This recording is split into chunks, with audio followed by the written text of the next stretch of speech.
Hello बच्चों, हम लोग क्लास 10th मैथ की एनसीईआरटी सॉल्व कर रहे थे, जिसमें हमने एक्सरसाइज 4.2 का फर्स्ट क्वेश्चन का के सभी पार्ट हमने कवर कर लिए थे पिछली वीडियो में। ठीक है, और अब हम स्टार्ट करेंगे question number second. Find the two number whose sum is 27 and product is 182। हमें दो नंबर चाहिए जिनका सम क्या हो बच्चों 27। तो हम कहेंगे just suppose let two number x and y। हमने दो नंबर एज्यूम कर लिए बच्चों x और y। अब ये तो जो नंबर हैं इनका सम क्या दे रखा है हमें 27, यानी x प्लस y। ये जो दो नंबर हैं इनका सम हमें कितना दे रखा है बच्चों 27, और इनका प्रोडक्ट ये जो दो नंबर है ना x और y, इनका प्रोडक्ट मीन्स होता है मल्टीप्लाई, वो हमें कितना दे रखा है 182। अब समझिए, यहां से यहां देखो बच्चों, ये दो वेरिएबल है, एक x है और एक y है। मैं इसमें से क्या कर रहा हूं बच्चों, y की वैल्यू निकाल ले रहा हूं। अगर मैं y की वैल्यू निकालूं तो ये बच्चों देखो प्लस का x है, उधर जाके क्या बन जाएगा माइनस x। तो y का वैल्यू मेरे पास आ गया बच्चों 27 माइनस का x।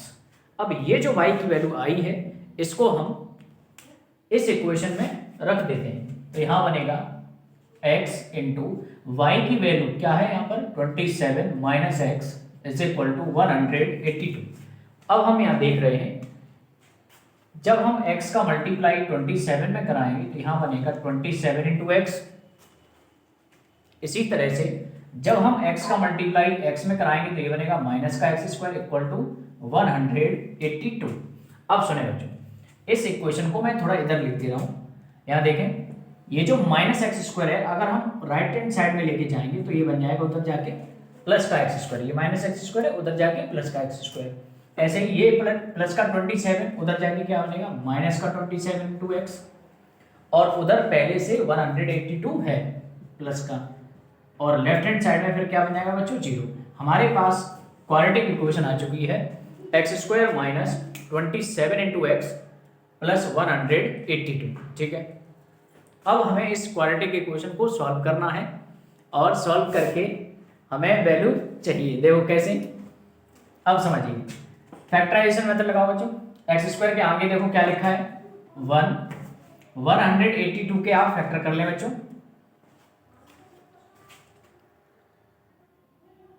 बच्चों जब 182 के आप फैक्टर करेंगे तो आपको मिलेगा 13 इंटू 14। ठीक है बच्चों, अब समझिए, हमने आपको तरीका बताया था क्वाड्रेटिक इक्वेशन को सॉल्व करने का कि आप रफ कॉलम में जाएं और वहां पर आप देखें कि एक्स स्क्वायर के आगे देखो क्या लिखा है बच्चों। कोई नहीं है तो 1 समझेंगे और इसके फैक्टर कर लेंगे। ठीक है, 1 के फैक्टर क्या होंगे 1, और 182 के बिना एक्स वाले के फैक्टर करो। बिना एक्स वाला कौन था बच्चों 182, और इसके जब फैक्टर करेंगे तो क्या बनेगा 13 इंटू 14। ठीक है, अब समझिए, अब यहां देखो बिना एक्स वाले पर साइन क्या है, साइन है हमारा प्लस का।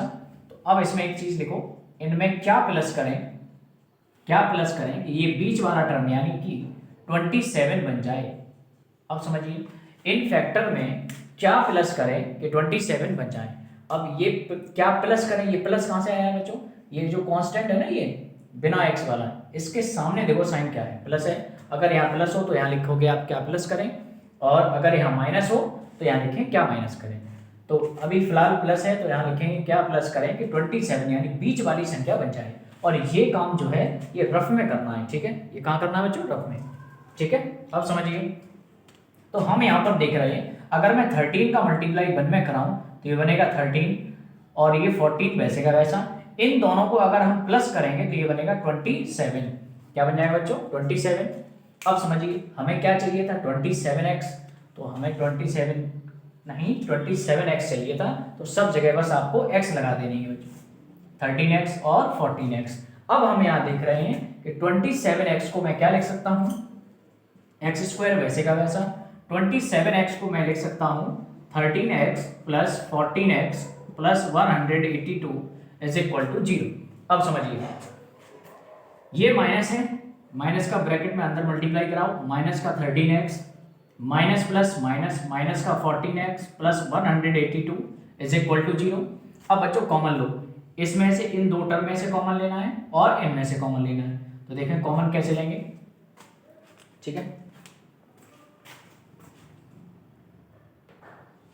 कॉमन कैसे लोगे बच्चों, यहाँ देखो इन दोनों में से x कॉमन आएगा तो यहाँ बचेगा केवल x। यहाँ देखिए आपने x कॉमन ले लिया तो यहाँ बचेगा माइनस का 13। अब मैंने आपसे कहा था जब भी कभी इन दो टर्म में से कॉमन लो तो हमेशा ये साइन कॉमन लो माइनस।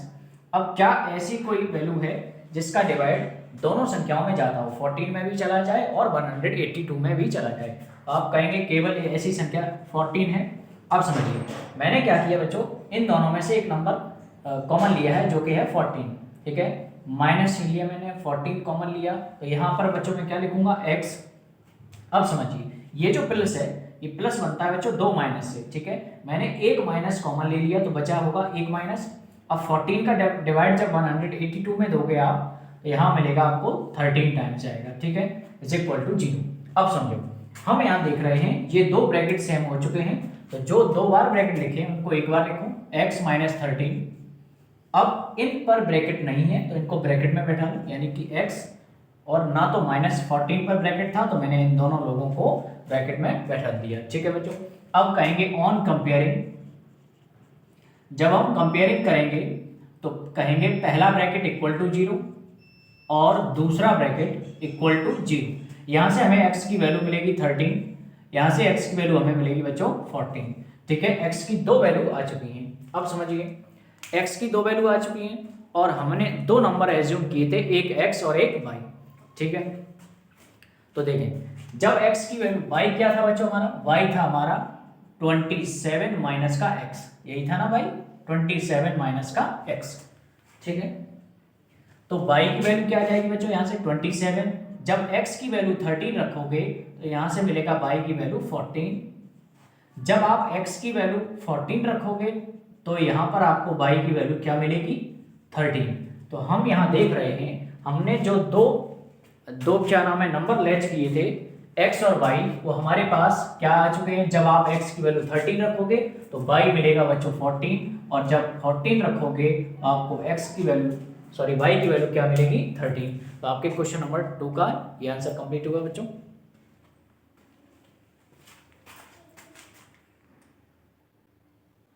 क्वेश्चन नंबर नेक्स्ट देखो बच्चों, क्वेश्चन नंबर 3 होगा ये, find two consecutive positive integer sum of whose square is 365, ठीक है बच्चों। अब समझिए हमें दो ऐसे कॉन्जिक्यूटिव पॉजिटिव इंटीजर लेने हैं जिनका अगर स्क्वायर किया जाए और फिर सम किया जाए तो वो सम करने पे कितना मिलता है बच्चों 365।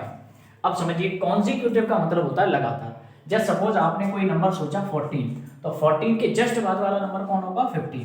तो कॉन्जिक्यूटिव नंबर हम पहले लेट करेंगे, let two consecutive positive integer, हम दो कॉन्जिक्यूटिव पॉजिटिव इंटीजर मान ले रहे हैं। एक मान लिया बच्चों अगर x तो दूसरा क्या होगा x प्लस 1। ये कैसे, अगर 14 है तो 14 के बाद वाला नंबर कौन सा होगा बच्चों 15। तो हम क्या कर रहे हैं 14 से एक आगे जा रहे हैं तो ऐसी x से एक आगे जाओगे तो क्या बनेगा x प्लस 1। तो हमने दो पॉजिटिव इंटीजर एज्यूम कर लिए।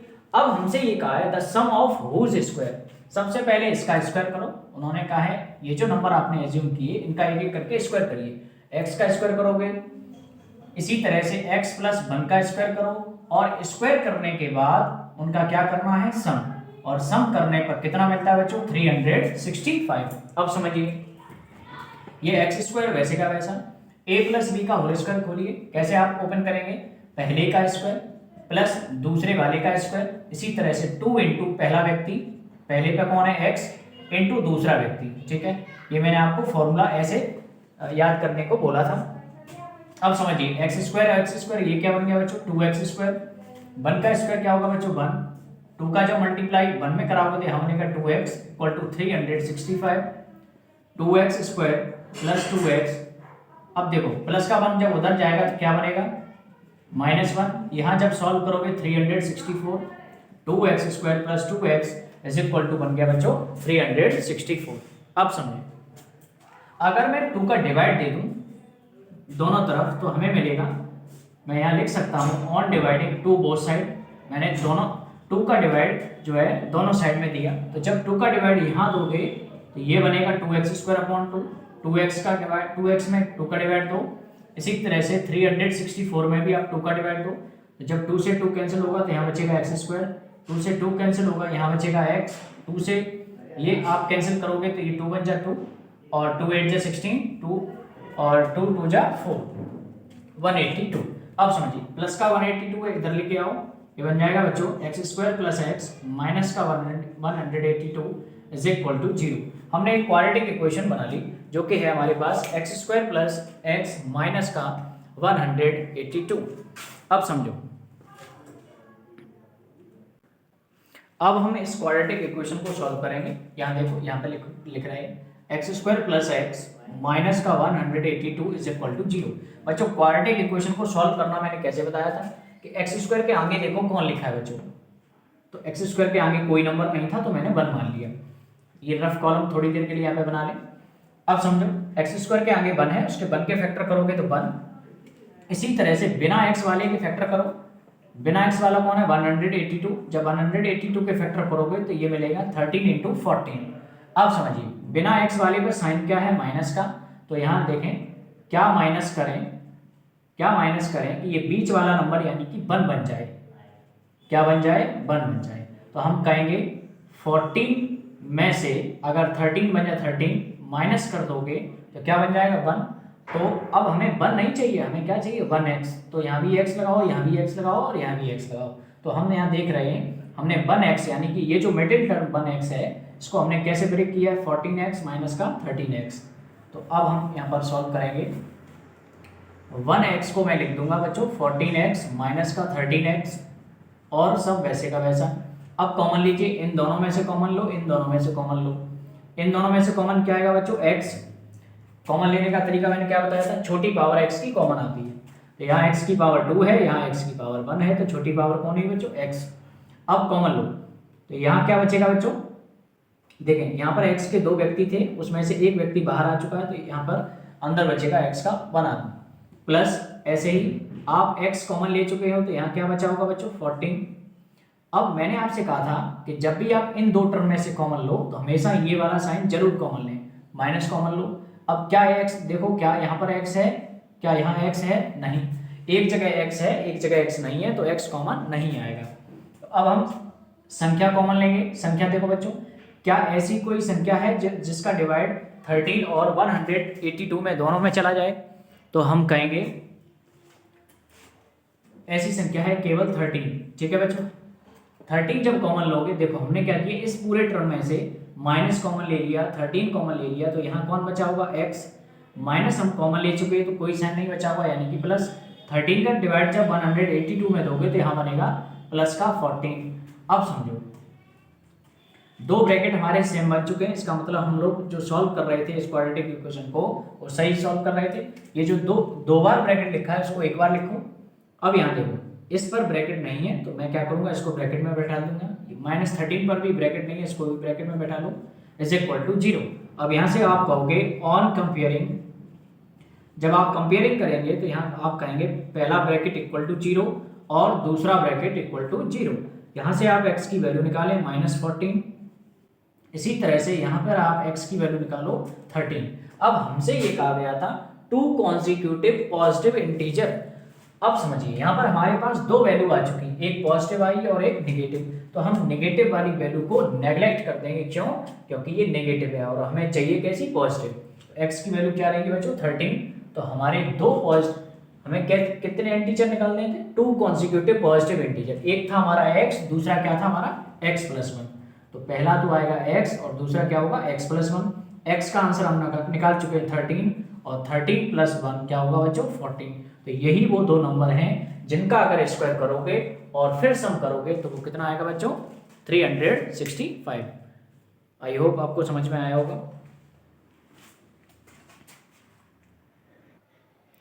क्वेश्चन नंबर 5 देखें बच्चों, the altitude of right triangle is 7 centimetre less than it's base. बच्चों एक राइट एंगल ट्राइंगल है, ठीक है। राइट एंगल ट्राइंगल क्या होता है, एक ऐसा ट्राइंगल जिसमें केवल एक एंगल कैसा हो 90 डिग्री का हो, उसको हम बोलते हैं राइट एंगल ट्राइंगल। ठीक है, अब समझिए बाद बाकी जो 2 एंगल होते हैं ये होते हैं बच्चों एक्यूट एंगल, 90 से छोटे होंगे और 0 से बड़े होंगे। अब समझिए इस राइट एंगल ट्राइंगल में जो हाइपोटेनस है वो 13 है और हाइपोटेनस क्या होती है बच्चों, 90 डिग्री के सामने वाली साइड। तो ये कितनी हमें दे रखी है हाइपोटेनस 13, यानी कि h लिख सकते हो आपसे। अब समझो, the altitude of right angle triangle is 7 centimetre less than it's base. किसी राइट एंगल ट्राइंगल का एल्टीट्यूड, एल्टीट्यूड का मतलब होता है परपेंडिकुलर लाइन, ऐसी लाइन जो परपेंडिकुलर हो बेस के साथ। तो ये हो गया बच्चों आपका बेस, ये क्या हो गया आपका परपेंडिकुलर या एल्टीट्यूड, ठीक है। अब समझिए, इसने ये कहा है ये जो परपेंडिकुलर या एल्टीट्यूड जो है वो 7 सेंटीमीटर लेस देन है कहाँ, किससे, बेस से। अगर मैं थोड़ी देर के लिए बेस को क्या एज्यूम कर लूं, x, मैं इस राइट एंगल ट्राइंगल के बेस को क्या एज्यूम कर ले रहा हूं बच्चों, x। तो क्वेश्चन के अकॉर्डिंग उसने लिखा है altitude is 7 centimetre less than it's base, यानी कि एल्टीट्यूड यानी कि परपेंडिकुलर, इसका जो ये परपेंडिकुलर है यानी कि परपेंडिकुलर p इज माने equal 7 centimetre less than, 7 centimetre less than मतलब कम, लेस देन का मतलब क्या होता है, कम। 7 कम है किससे, इसके बेस से, और बेस कितना है बच्चों, x। तो हमारे पास परपेंडिकुलर की वैल्यू क्या दे रखी है बच्चों, x माइनस का 7। अब समझिए, एक राइट एंगल ट्राइंगल में हम पाइथागोरस लगा सकते हैं। पाइथागोरस एक व्यक्ति का नाम है, इन्होंने ये थ्योरम दी थी। इन्होंने ये कहा था कि 90 के सामने जो भी साइड दिखाई दे उसका अगर स्क्वायर किया जाए, यानी 13 का अगर स्क्वायर किया जाए तो वो इक्वल होगा किसके साथ, परपेंडिकुलर का स्क्वायर, यानी कि x माइनस 7 का स्क्वायर प्लस बेस का स्क्वायर। और इसी थ्योरम का नाम दिया था इन्होंने पाइथागोरस थ्योरम। इसी थ्योरम को क्या नाम दिया था बच्चों, पाइथागोरस थ्योरम। अब समझो, 13 का स्क्वायर होता है बच्चों 169, x माइनस 7 का होल स्क्वायर आप ओपन करें तो ये बनेगा, इसको आप ऐसे पढ़ें, फर्स्ट माइनस सेकंड का होल स्क्वायर। यहां से आपको मिलेगा पहले का स्क्वायर, यानी पहले जो भी व्यक्ति दिखाई दे रहा है उसका स्क्वायर करो, प्लस दूसरे वाले व्यक्ति का स्क्वायर, -2 इंटू पहला व्यक्ति इंटू दूसरा व्यक्ति प्लस एक्स स्क्वायर। देखो ये है आपका 169, एक्स स्क्वायर, 7 का स्क्वायर क्या होगा बच्चों 49, 7 2 जा 14 into x plus x square. Solve करिए बच्चों, 169 एक्स स्क्वायर और एक्स स्क्वायर मिलके बनेगा 2x स्क्वायर माइनस का 14x प्लस का 49। अब समझो, अगर मैं 49 ये जो प्लस के हैं अगर मैं इधर लेके जाऊंगा, या फिर एक काम करिए, ये 169 है इसको उधर ले जाइए, यहाँ बनेगा 0, 2x स्क्वायर माइनस का 14x प्लस 49, ये प्लस के 169 इधर आके क्या बन जाएगा बच्चों, माइनस के। अब समझो 2x स्क्वायर माइनस 14x, यहाँ देखिए प्लस माइनस माइनस, 9 में से 9 गया 0, 6 में से 4 गया 2, ये बचा 122। लेकिन दोनों में बड़ा कौन है, 169, तो 169 का साइन आएगा। तो हम देख रहे हैं हमारे पास जो क्वाड्रेटिक इक्वेशन आ गई है 2x स्क्वायर माइनस का 14x माइनस का 120। अब इस इक्वेशन को देखो कैसे लिखोगे, यहाँ पर आप ये देख सकते हैं, यहाँ पे 2 का डिवाइड चला जाएगा सभी टर्म में, ठीक है। तो आप 2 का डिवाइड दे दो, मैं यहाँ पे लिख रहा हूँ 2x स्क्वायर माइनस का 14x माइनस का 102 equal to 120 is equal to 0। अगर मैं इसमें 2 का डिवाइड दे दूं तो देखो क्या मिलेगी equation, on dividing to both side. जब आप 2 का डिवाइड दोगे तो देखो यहाँ क्या बनेगा, 2x स्क्वायर अपॉन 2 माइनस का 14x अपॉन 2 माइनस का 120 अपॉन 2 इज इक्वल टू 0। 0 में 2 का डिवाइड दोगे तो 0 ही बनेगा, इसलिए मैंने डिवाइड नहीं लिखा है। देखो 2 से ये 2 कटेगा, यह बनेगा x स्क्वायर, 2 से ये 14 7 टाइम्स 2 6 जा 12 यानी कि 60 इक्वल टू 0। अब आपके सामने एक क्वाड्रेटिक इक्वेशन बनके तैयार है जो कि है x square minus 7x minus का 60 इक्वल टू 0। अब इसको सॉल्व करेंगे फैक्टराइजेशन मेथड से।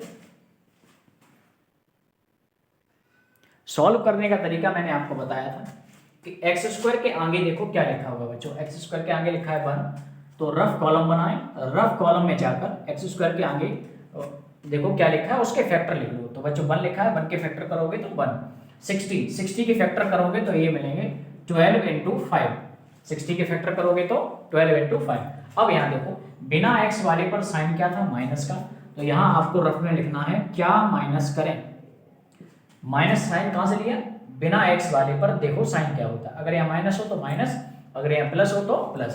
तो क्या माइनस करें कि ये बीच वाला टर्म यानी कि 7x आ जाए, क्या आ जाए बच्चों, 7 आ जाए, या ऐसे कह सकते हो 7x आ जाए। अब समझिए, तो मैं कहूँगा 12 बन जाए 12, अगर 12 का मल्टीप्लाई 1 में कराओ तो 12 और ये 5 वैसे का वैसा, अगर 12 में से 5 सब्ट्रैक्ट करोगे तो क्या आएगा बच्चों 7, लेकिन हमें 7 नहीं चाहिए, हमें बीच में क्या चाहिए 7x, तो यहाँ भी x लगाओ तो यहाँ भी x और यहाँ भी x, तो मैंने बीच वाले टर्म यानी 7x को ब्रेक किया दो पार्ट में, 12x माइनस 5x। अब समझिए ये रफ कॉलम में हटा रहा हूँ, 7x की जगह पे मैं ये लिखूंगा, ठीक है। अब यहाँ देखो हमारी इक्वेशन थी x square minus 7x minus का 60 इक्वल टू 0, मैंने क्या किया है 7x को तोड़ लिया, कैसे 12x माइनस 5x, ठीक है। अब देखो ये माइनस का मल्टीप्लाई मैं अंदर कराऊंगा तो माइनस का 12x, माइनस का इसमें कराऊंगा तो plus x plus 5x minus 60 equal to 0, इन दो टर्म में से कॉमन लीजिए, इन दो टर्म में से आप कॉमन लीजिए, इन दोनों में से आप कॉमन लोगे तो x आएगा, यहाँ देखो यहाँ क्या बचेगा, x की 2 पावर थी, 2 में से एक बाहर है x तो एक अंदर होगी, 12x में से मैंने x कॉमन ले लिया है तो यहाँ बचा होगा केवल बच्चों 2 12। जब भी कभी इन दो टर्म में आप कॉमन लें तो हमेशा ये वाला साइन जरूर कॉमन लें। और अब सोचो यहाँ कोई ऐसी वैल्यू है जिसका डिवाइड 5 में भी जाए और 7 में भी जाए, तो ऐसा केवल एक ही नंबर है जो कि है 5। अब देखो मैंने क्या किया है, प्लस कॉमन ले लिया, 5 कॉमन ले लिया, यहाँ कौन बचा होगा x माइनस वैसे का वैसा, 5 का डिवाइड 60 में दोगे कितनी बार जाएगा 12 टाइम्स। अब आप ये देख रहे हैं दो ब्रैकेट सेम बन चुके हैं, x माइनस का 12, इन पर ब्रैकेट नहीं था ना, x पर ब्रैकेट है तो मैंने इस ब्रैकेट में x को बैठा दिया, और 5 पर भी ब्रैकेट नहीं है तो इन दोनों को ब्रैकेट में बैठा दो। अब समझो यहाँ पर लिखेंगे आप ऑन कंपेयरिंग, अब ऑन कंपेयरिंग के बाद आप क्या करेंगे, पहला ब्रैकेट इक्वल टू 0, यहाँ से मिलेगी आपको x की वैल्यू, ऐसे ही दूसरा ब्रैकेट इक्वल टू 0, यहाँ से एक और x की वैल्यू मिलेगी जो कि आएगी -5। अब सुनो x की वैल्यू -5 नहीं लेंगे, अगर x की वैल्यू -5 रख दी तो ये इस राइट एंगल ट्राइंगल का बेस कितना बन जाएगा -5, और राइट एंगल ट्राइंगल में इसको बोलते हैं बच्चों साइड, और साइड कभी निगेटिव में नहीं हो सकती है, क्यों, साइड किसी न किसी की लेंथ है और length can not be negative, इसलिए -5 हम नहीं लेंगे। तो हमारा बेस x क्या माना था बच्चों, हमने बेस को x माना था, तो ये आ चुका है हमारा 12। तो इसी हिसाब से आपका परपेंडिकुलर क्या हो जाएगा, परपेंडिकुलर था हमारा x माइनस 7 और x की वैल्यू आ चुकी है 12, तो 12 माइनस 7 यानी कि 5, परपेंडिकुलर आ चुका है हमारा 5 यूनिट, ठीक है। ये आपका क्वेश्चन नंबर 5 कंप्लीट हुआ, इसको आप नोट डाउन करें बच्चों।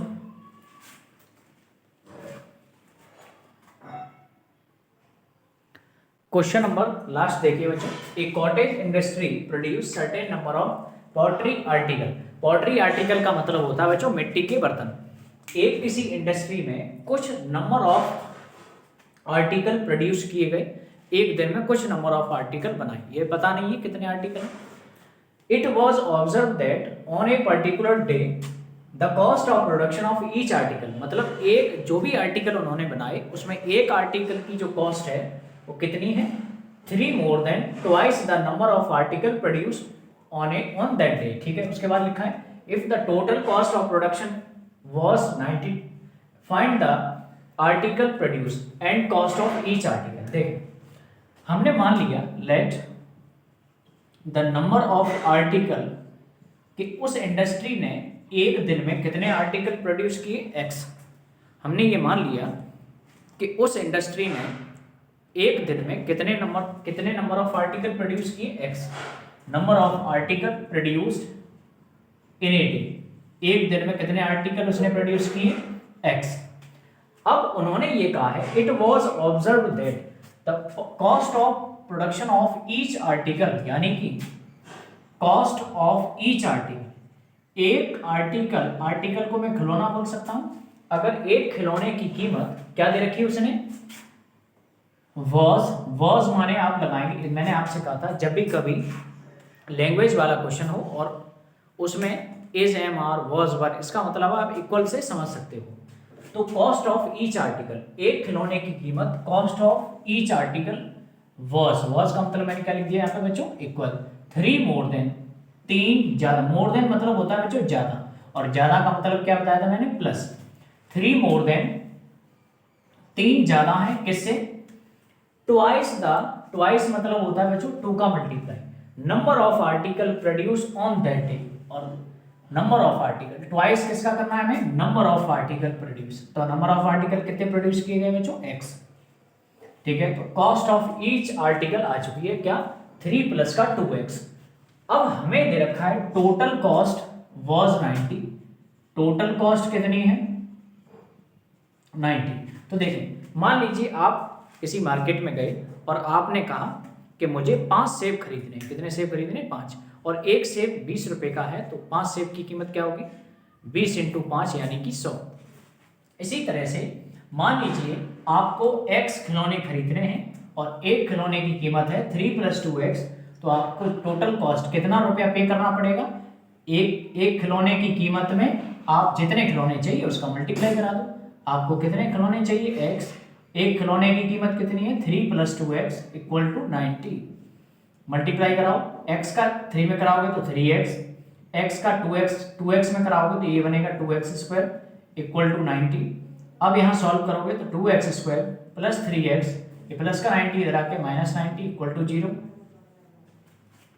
ठीक है, अब इस क्वाड्रेटिक इक्वेशन को सॉल्व करना है, कैसे सॉल्व करोगे वो देखो।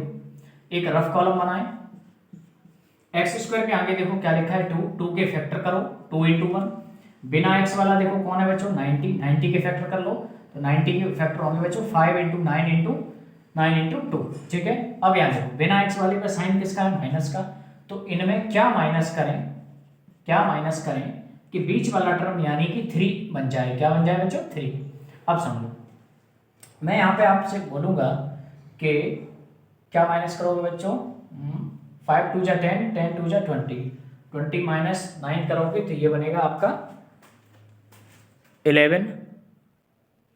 ठीक है बच्चों, अब देखो मैं यहाँ पे क्या कर रहा हूँ बच्चों, 9 के फर्दर और फैक्टर कर ले रहा हूँ, 2 × 1 × 5 × 9 के फैक्टर करोगे तो 3 × 3 × 2। अब समझो, अब यहाँ देखो मैं मल्टीप्लाई किसका करा रहा हूँ, देखो 5 का 3 में कराओ तो 5 × 3 बन जाएगा बच्चों 15।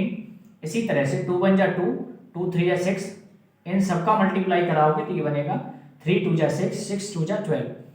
तो हम कहेंगे अगर मैं 15 में से 12 घटा दूं, 15 में से क्या माइनस कर दूं 12, तो हमें क्या मिल जाएगा बच्चों 3 मिल जाएगा। लेकिन हमें 3 नहीं चाहिए, हमें क्या चाहिए 3x, तो हम यहाँ भी x लगाएंगे, यहाँ भी x लगाएंगे और यहाँ भी x लगाएंगे। तो हमने 3x को कैसे ब्रेक किया है, 15x माइनस का 12x माइनस का 90 = 0। अब यहाँ इन दोनों में से कॉमन लो और इन दोनों टर्म में से कॉमन लो, यहाँ से 2 और 15 में कोई कॉमन आएगा नहीं बच्चों, केवल x कॉमन आ सकती है। ठीक है, तो अब सुनिए 2 वैसे का वैसा, x पे पावर 2 थी, एक x आ चुकी है कॉमन, तो एक x बची होगी, x कॉमन ले चुके हो, क्या बचा होगा बच्चों 15।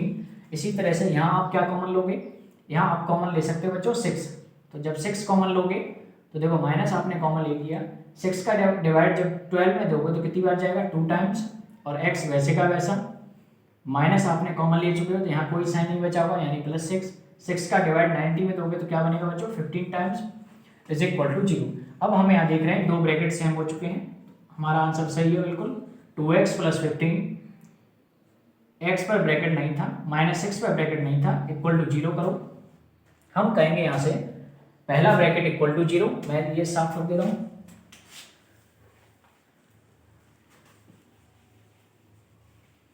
देखो पहला ब्रैकेट =0 यानी 2x + 15 =0 और दूसरा ब्रैकेट =0।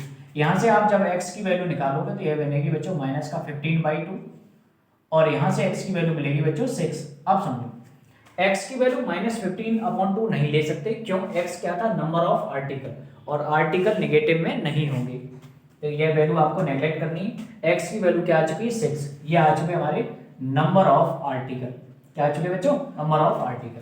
और हमसे क्या पूछा है, हमसे कॉस्ट ऑफ ईच आर्टिकल भी पूछी थी, कॉस्ट ऑफ ईच आर्टिकल ये कितनी थी बच्चों हमारे पास 3 + 2x, x की जगह 6 रखिए तो 6 × 2 = 12, 12 + 3 15, यानी कि एक खिलौने की कीमत कितनी थी 15 रुपए और टोटल नंबर ऑफ आर्टिकल कितने थे बच्चों 6। तो आपका क्वेश्चन नंबर 6 यानी कि ये एक्सरसाइज आपकी फिनिश हो गई। इससे आगे के क्वेश्चन या नेक्स्ट एक्सरसाइज आपको नेक्स्ट वीडियो में मिलेगी।